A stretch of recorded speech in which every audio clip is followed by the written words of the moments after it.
Brilliance Audio presents Achilles Game by Luca Tahtieazym, translated by Alexandra Maldwin Davies, performed by Peter Noble.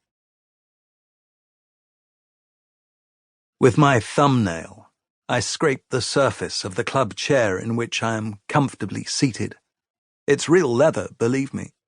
The entire weight of my body seems to be resting on my kidneys, and I can feel a delicate pressure massaging my vertebrae. I breathe out a moan of pleasure that might well be inappropriate in this context. The genuine club chair is recognizable by its seams. None of your fakes from Asia have this typical grain I can feel on the tip of my index finger as it passes over the armrest. But I want to let out another moan. I really want to. And so I moan. It feels good to ignore convention. I close my eyes as I lean back, with a Benny Moré tune playing in my head.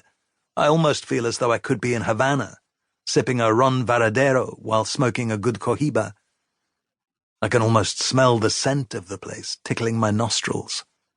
I adore the thick, pungent smoke, but to truly appreciate a genuine Cuban, you have to savor it on the island itself, surrounded by dilapidated fences in pastel shades, with rocky plains in the distance. In the apartment, it seems as though the walls are sweating with fear. This humidity further reinforces the impression that I could be in Cuba.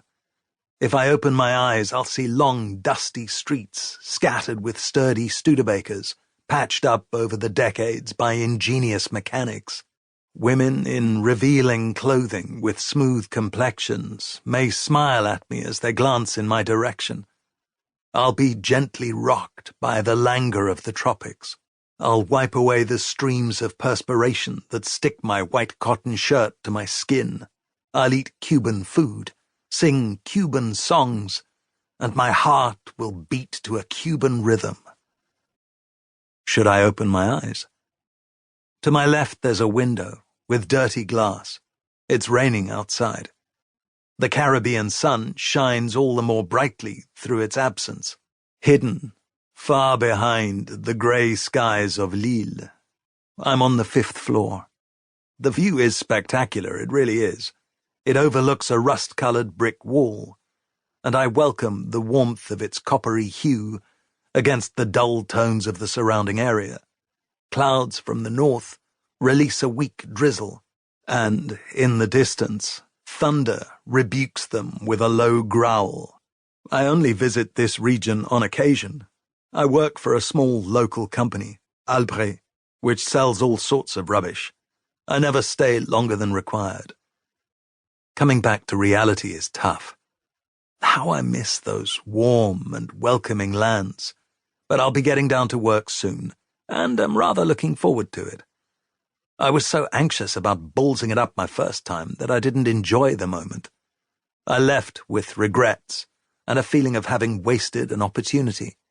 However, with experience, I now know how to gauge my time perfectly, take a step back from my work, and correct it should it fail to go in the right direction.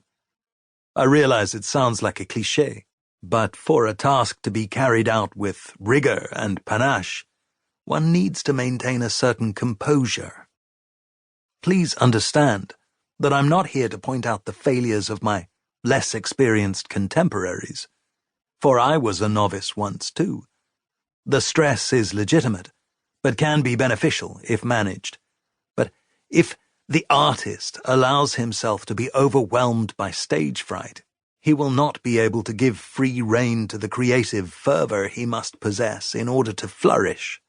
Nerves must nourish a man. They must galvanize him. Neophytes rush in and don't calculate sufficiently.